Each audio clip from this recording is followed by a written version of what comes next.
Bonjour, nous sommes ici pour les énergies des cancers ascendant Vierge. Ces énergies démarrent à partir de maintenant aujourd'hui, 24 septembre, et peuvent s'étaler entre 3 semaines et 3 mois. Pourquoi? Parce que tout simplement l'ascendant est le but originellement vers lequel on tend. Donc c'est un aspect supplémentaire qui précise un petit peu vos enjeux. Je suis tombée pour vous sur l'hexagramme 21, mordre au travers, avec 3 mutants, les 3 premiers. Tout cela tend vers le 50, le chaudron, qui est un des plus bels hexagrammes, un hexagramme sacré. L'hexagramme 21, mordre au travers, signifie qu'il faut croquer quelque chose qui empêche la réunion. C'est comme s'il y avait un obstacle pour réunir deux entités ou deux situations. Mais vous aurez plus de précision sous peu. Je vous tire 3 cartes de l'oracle, chaque fois j'oublie, du tarot de la lune noire. 3 cartes de temporalité que j'éclaircirai avec les cartes du vice-versa. Les fins, les commencements, peu étonnant. Le chaudron indique quelque chose de nouveau. La vérité, Saturne. On ne voit pas très bien.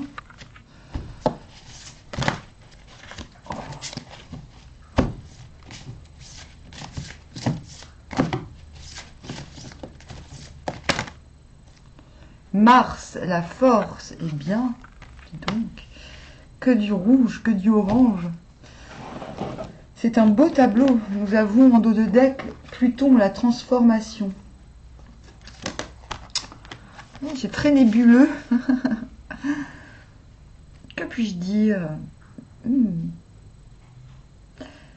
Oui, il y a quelque chose qui vous pousse. Je pense que la vérité qui est en place centrale est un petit peu le pivot de ces forces, de ces énergies. Quelque chose, une vérité doit jaillir. Il vous manque pour maintenant la force, mais vous l'aurez, puisque vous êtes dans cette transformation positive, on va dire. Des fois, la transformation n'est pas bien accueillie. Là, elle est voulue. Hop, commençons avec l'as d'épée. Qui est aussi la carte de la vérité assénée. On assène une vérité, on est surpris par une vérité, par un déclic en tout cas. Un déclic qui soulève les... l'empereur.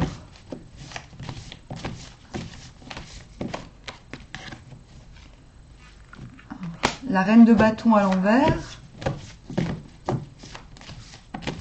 Très intéressant.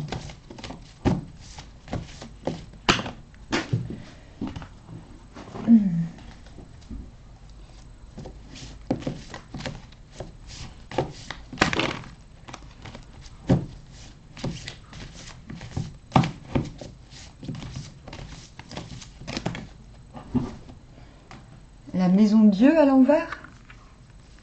Les rats quittent le navire. J'aime beaucoup. Oui. Le 7 de denier. Petites vacances. Et le 4 de denier à l'envers. Oh, il y a certes un petit besoin d'assentiment. Magnifique.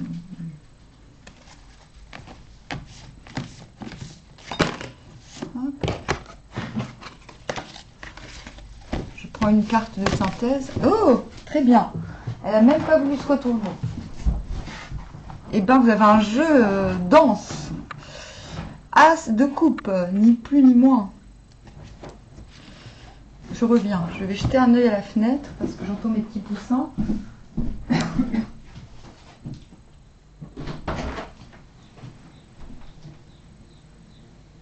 Ça va les poussins?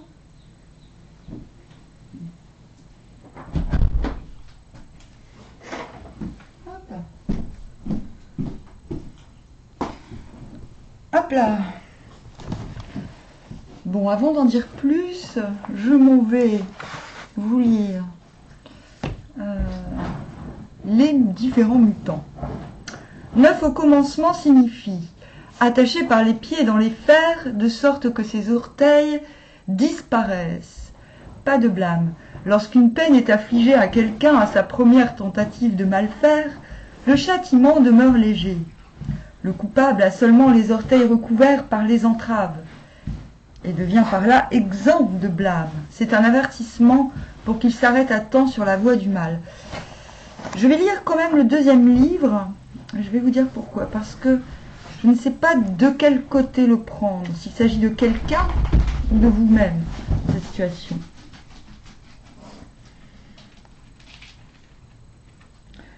D'accord. J'ai l'impression que c'est vous.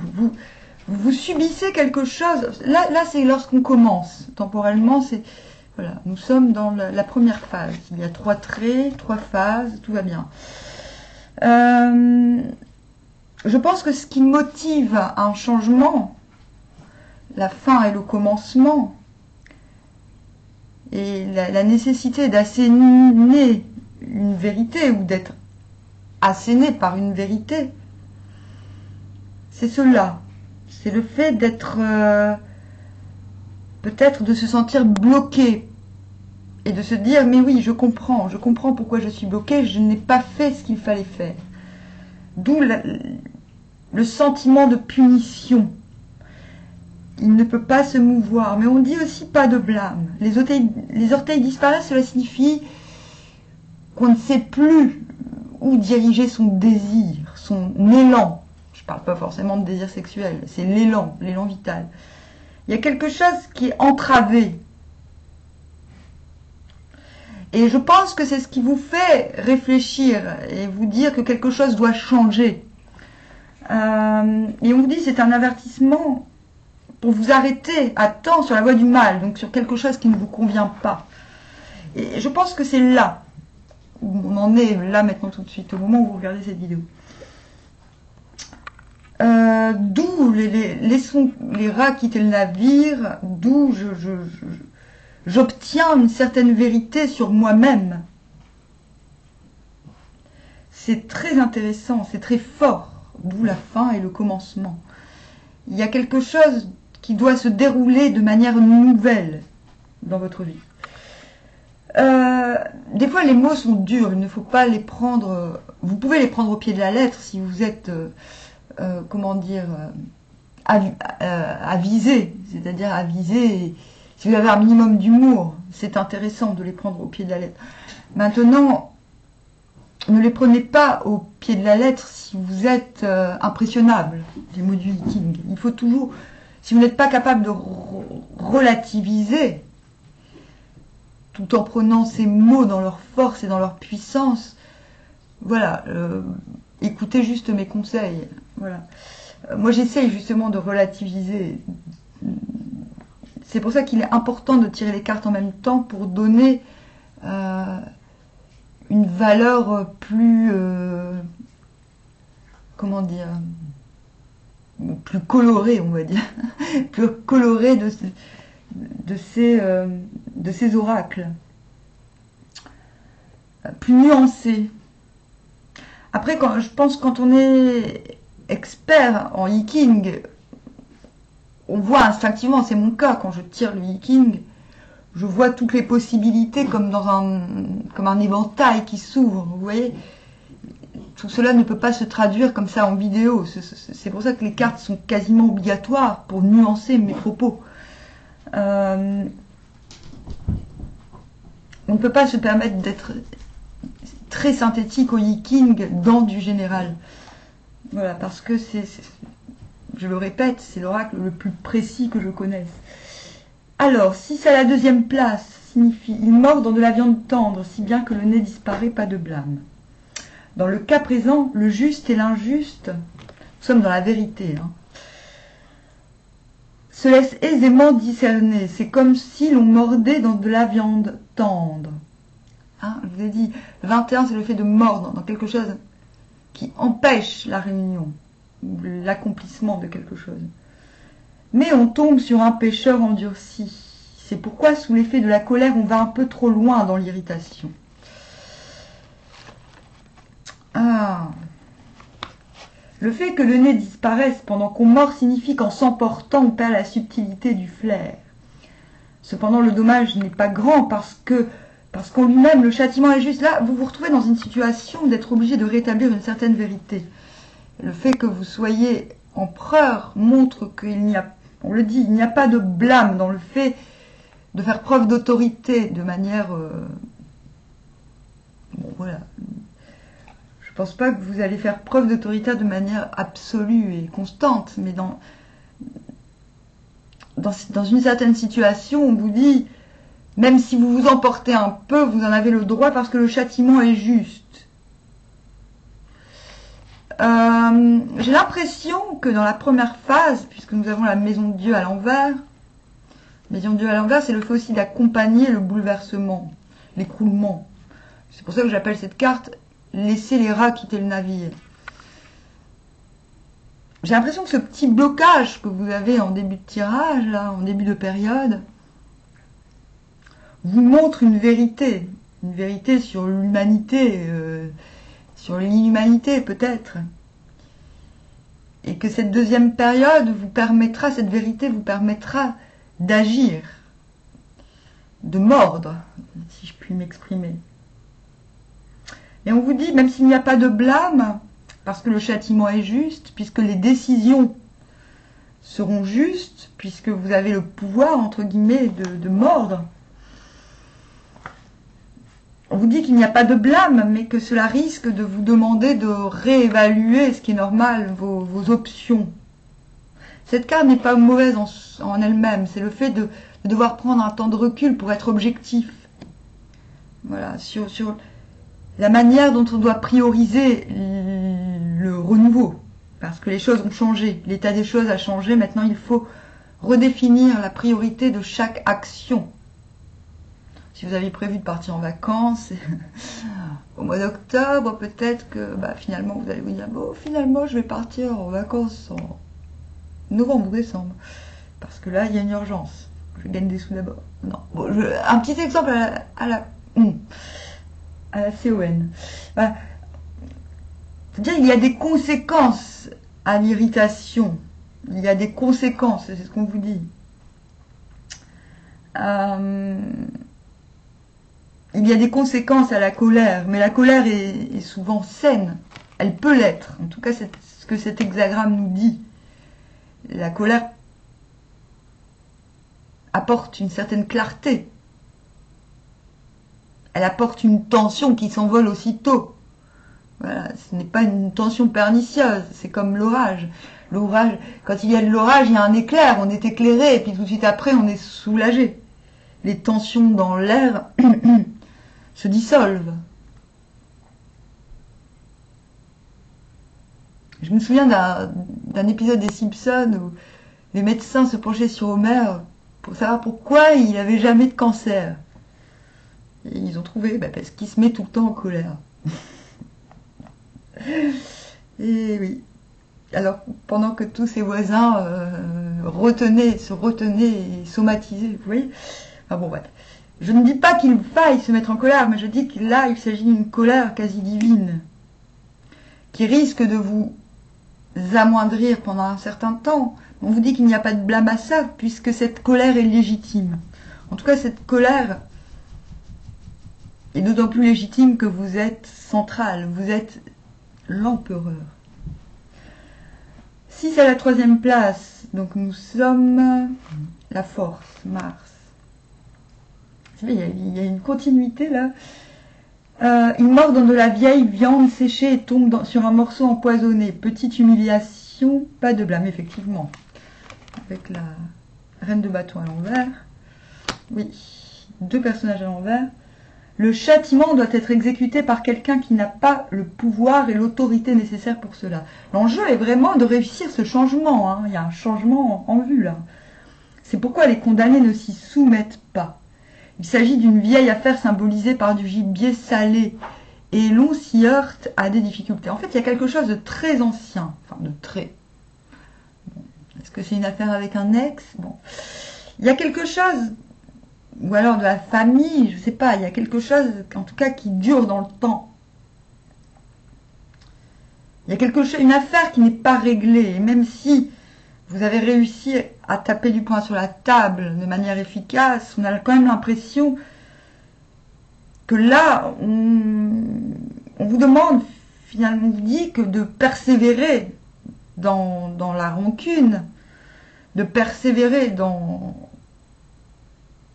de persister, en fait, dans le...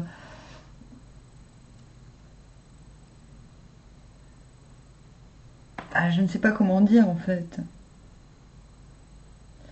Oui, on vous dit que, en fait, on vous en veut. C'est comme si, finalement, vous étiez soudainement incompris de vouloir avoir le dernier mot dans cette histoire.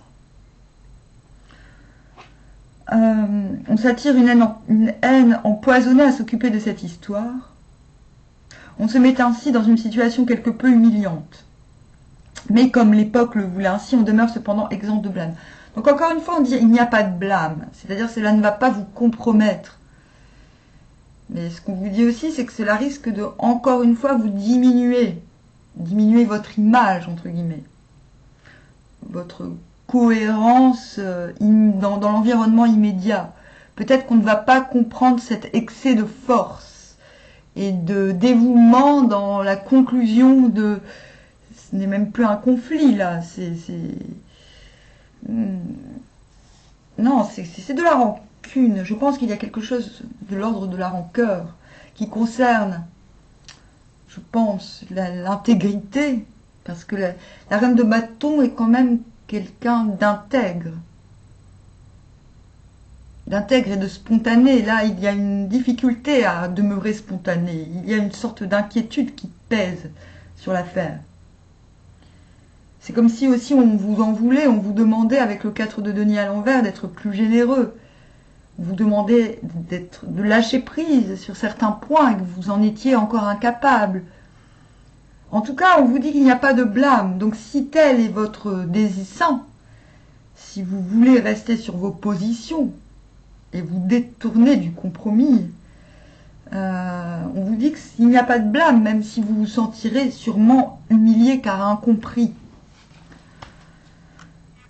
N'oubliez pas, vous avez l'as de coupe. Je vous donne toutes les possibilités. En tout cas, ce que nous pouvons penser de cette troisième période, sous l'égide de Mars et de la force, c'est que vous pourriez éventuellement lâcher prise.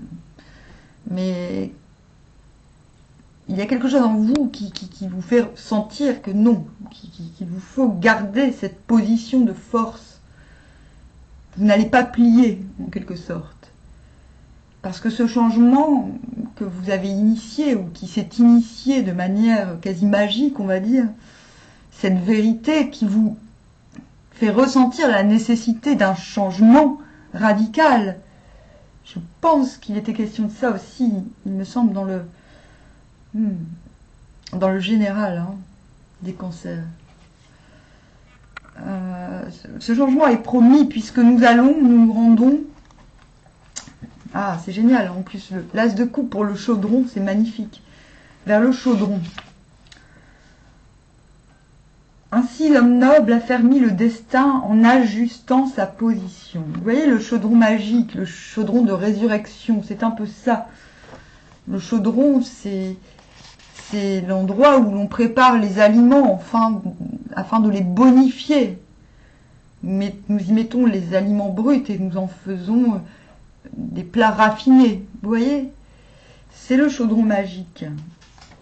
Et c'est comme si, Cancer, signe de l'émotion, vous étiez persuadé et convaincu de pouvoir retrouver les pleins pouvoirs sur votre état émotionnel.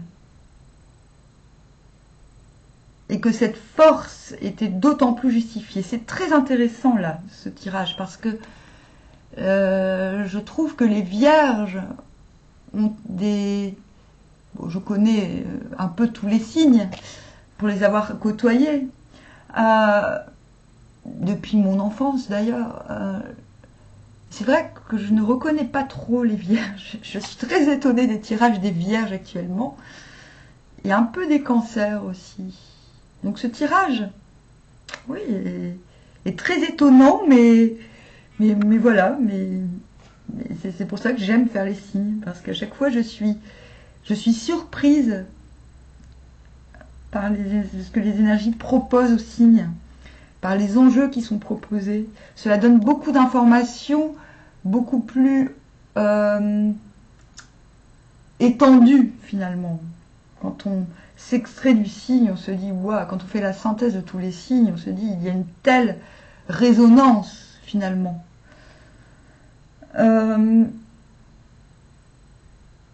Je ne sais pas quoi vous dire d'autre à part l'homme noble a fermi le destin en ajustant sa position. C'est une très belle conclusion.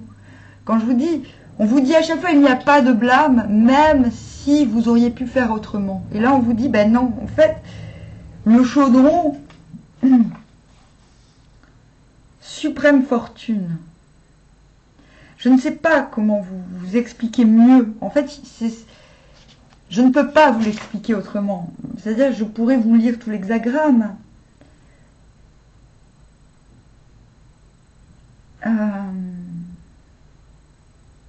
Quand on parvient à donner à la vie et au destin leur place légitime, on affermit la destinée en mettant ainsi la vie en accord intime avec elle.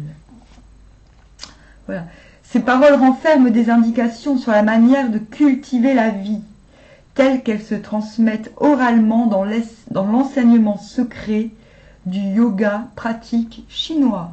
Et oui, il existe un yoga pratique chinois, mais qui visiblement n'est pas parvenu jusqu'à nous, mais que nous pouvons retrouver au fur et à mesure des hexagrammes. Je ne sais pas quoi vous dire d'autre, parce que pour moi c'est très clair. C'est ce vers quoi vous tendez.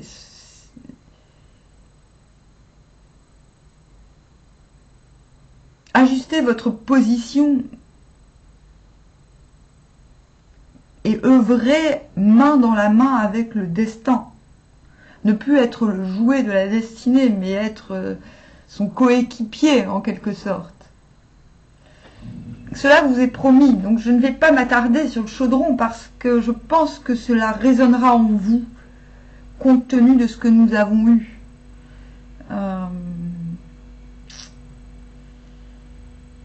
C'est, comment dire, obtenir une sorte de consécration personnelle, non pas une consécration qui vient de l'extérieur.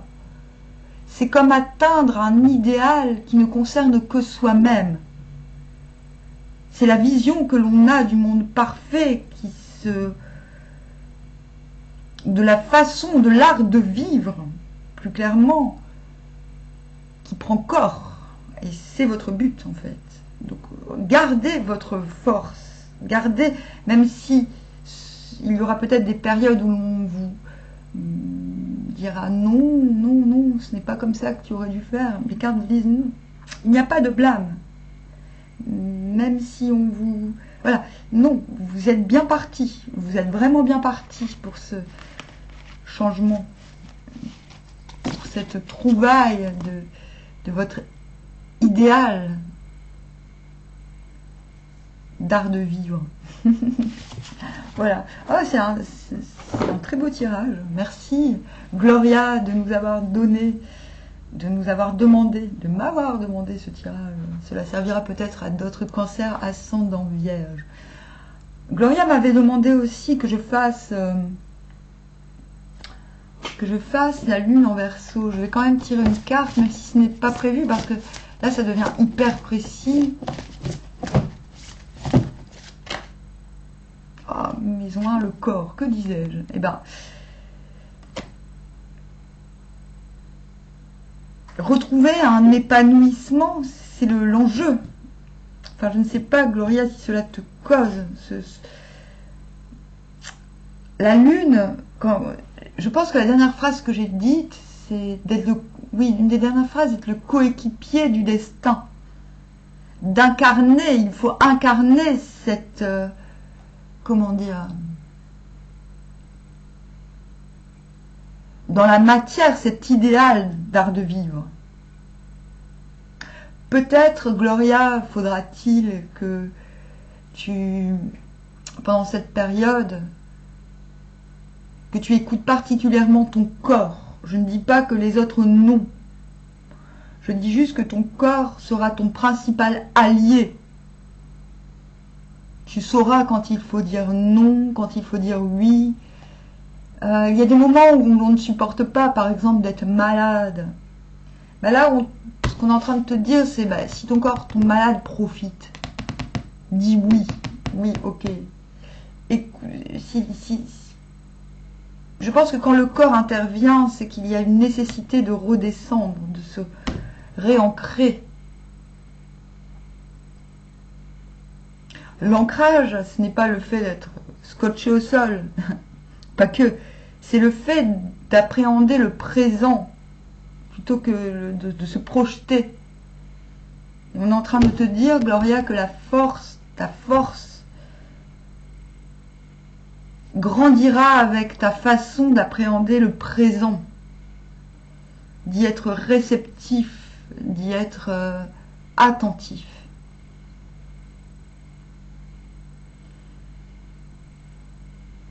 Voilà, c'est ton enjeu à toi en plus. Et, ah oui, la guérison. Voilà, il y a quelque chose, je pense, pour les lunes en Verseau, il y a quelque chose à accueillir. Voilà, peut-être cette vérité dont nous parlions, mais voilà, l'épanouissement requiert une guérison ultime, requiert bon, on a Remars la force. Ok. Oui, c'est très cohérent en fait. Voilà. En fait, ça ne rajoute ou n'enlève rien à ce qui a été dit avant. Mais voilà, c'est très bien. Bon, je vous dis au revoir, à bientôt.